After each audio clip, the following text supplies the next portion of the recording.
for gallantry in action and conspicuous act of courage while performing his duty as commanding officer of Naval Special Operations Unit 6 during the conduct of focused military operations, codenamed Urgent Fury, to neutralize the Abu Sayyaf main camp together with Marsog and 3rd SR Battalion at Sitio Buhi Libi, Barangay Makalang, Albarca, Basilan, which resulted in 27 enemies killed, 1 foreign terrorist named Abu Anas killed, with several enemies wounded. The Gold Cross Medal is hereby awarded to Lieutenant Lemuel L. Rosete, O-14790, Philippine Navy.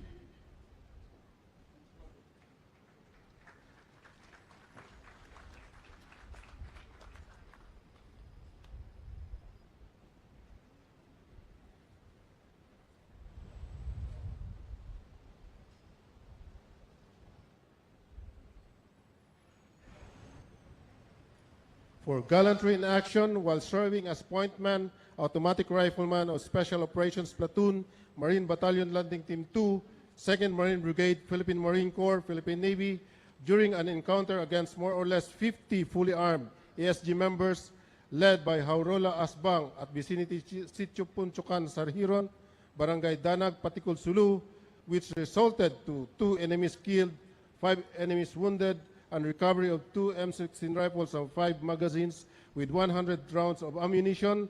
The Gold Cross Medal is hereby awarded to Corporal Elmar C. De Jesus Jr., 886078, Philippine Navy Marines.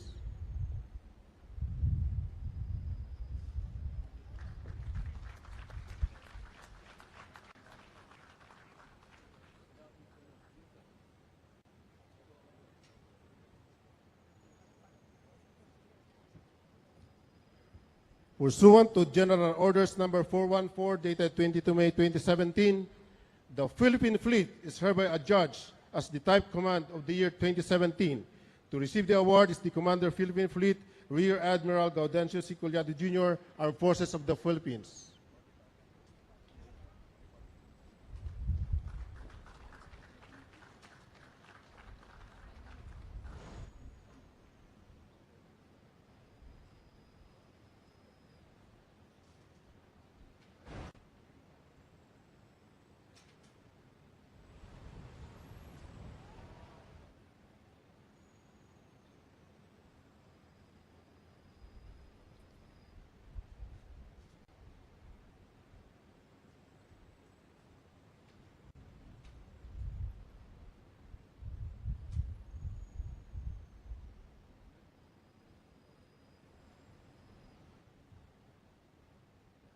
Pursuant to General Orders Number 415, dated 22 May 2017, the Naval Forces Eastern Mindanao is adjudged as the Naval Operating Forces of the year 2017.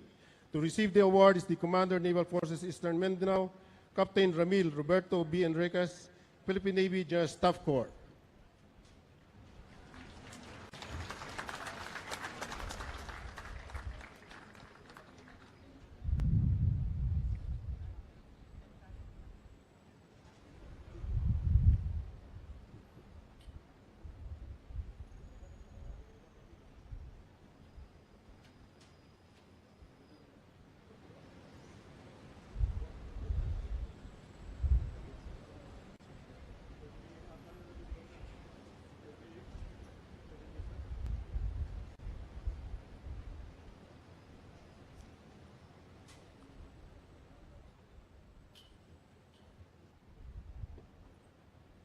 Pursuant to General Orders Number 416, dated 22 May 2017, the Naval Education and Training Command is hereby adjudged as the Naval Support Command of the year 2017. To receive the award is the Commander, Naval Education and Training Command, Rear Admiral Jorge F. Amba, Armed Forces of the Philippines.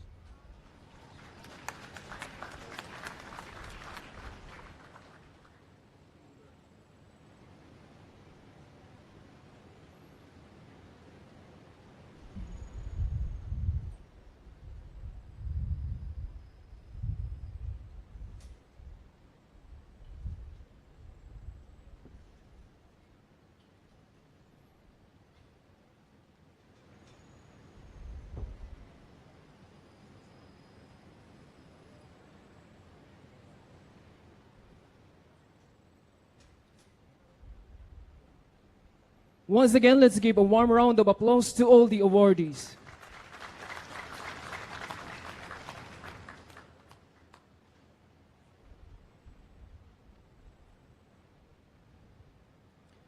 At this point, Secretary Delphine N. Lorenzana will introduce our guest of honor. Mga kasama at mga kababayan, mga kaibigan, ang ating pinakamamahal na Pangulo, President Rodrigo Roa Duterte.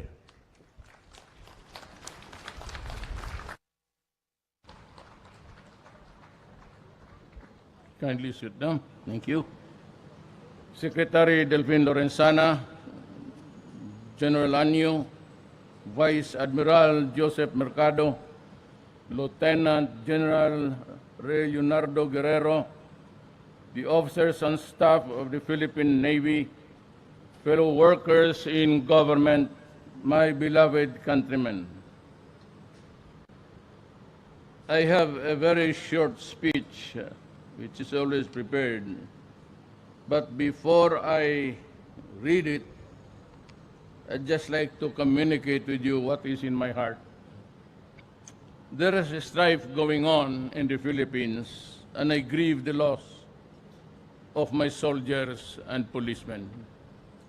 It is not easy to read a briefer every day to find out that you're losing a plenty of your best soldiers and the hard-working policemen.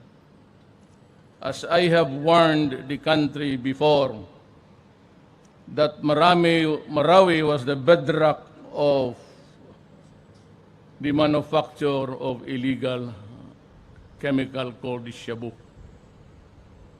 And there was a time when we declared the state of lawlessness and everything was being watched and raided in central Mindanao. We lost at that time so many soldiers, but apparently most of the Filipinos took it nonchalant. Ang akala siguro ng marami, na I do not have to name them, think it was fun to kill Filipinos. But actually there was a growing menace. May I cut short my, for the commanding officer of the troops, kindly give the tikas pahinga order. Mga kalipunan, dadala, kalis. Tikos! Do!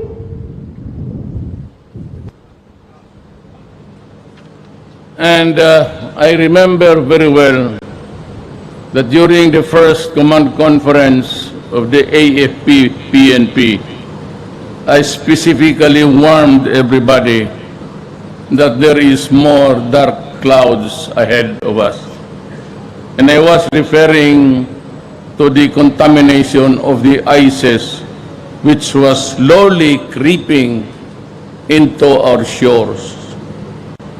And for all, lahat, Christians and the Moro who were into Shabu sought sanctuary amongst the terrorists for protection and to ensure the success of their business.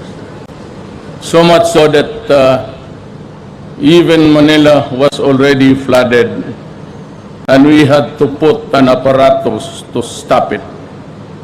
Of course, it would cost lives. You cannot find a war, especially drugs, without losing your men and the enemy.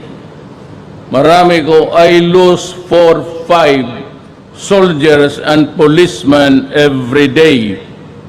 And in Marawi now, I am very sad to tell you that we have suffered tremendous losses because we are the invading force and they have been set up there for a long time waiting for the soldiers of the Republic to come. And this is my take. Hinayaan kasi natin ang droga. So there was a time and until now that the terrorism activities in the Philippines is funded and fueled by drug money. Alam namin na wala masyadong tulong ang ISIS sa Middle East. Nakukuha namin yung pinapadala nila by just examining papers. And one of those who were the recipient of a huge amount was a member of the Philippine National Police, yung si Noblesa. She was not only in cahoots, but she was an active player in the terrorism business. She's the one that was apprehended by the military in Bohol when she tried to extricate the remaining Abu Sayyaf who were on the run at the time. I'm happy to report to you that every one of them went to Bohol ostensibly to sow terror have all been neutralized. So I hope that would give them a lesson not to go beyond the shores of Mindanao. And the only reason why I am worried about the Visayas is just it's a very short expanse of the sea. And as a matter of fact, if you live by ship or boat via Cagayan, by morning time, you are in the Visayas. And it's an island, a group of islands. It's very porous, and you cannot control any Filipino, for that matter, be he a Moro or a Christian, from going anywhere and everywhere. That is the constitutional right of every Filipino in this country. And that is why I mentioned in passing that if there is, if maybe a transfer of venue from Mindanao to the Visayas, and to make it easy for the Philippines to challenge the new engagements, I will be forced to declare the suspension of the writ of habeas corpus, not martial law, but yung habeas corpus, so that I can arrest you anytime without a warrant. That is just a precautionary measure. I don't think it will happen. I hope it will not happen. And but if it does, we must be ready. There is no middle ground here. We are not talking about an ordinary police operation. I am worried about an ideology that wants to supplant the Filipino way of life. Yan ang problema. They are trying to correct a way of living for everybody. And they do it by killing people, invoking the name of God. And that is a very terrible ideology. It does not know anything except to waste human lives.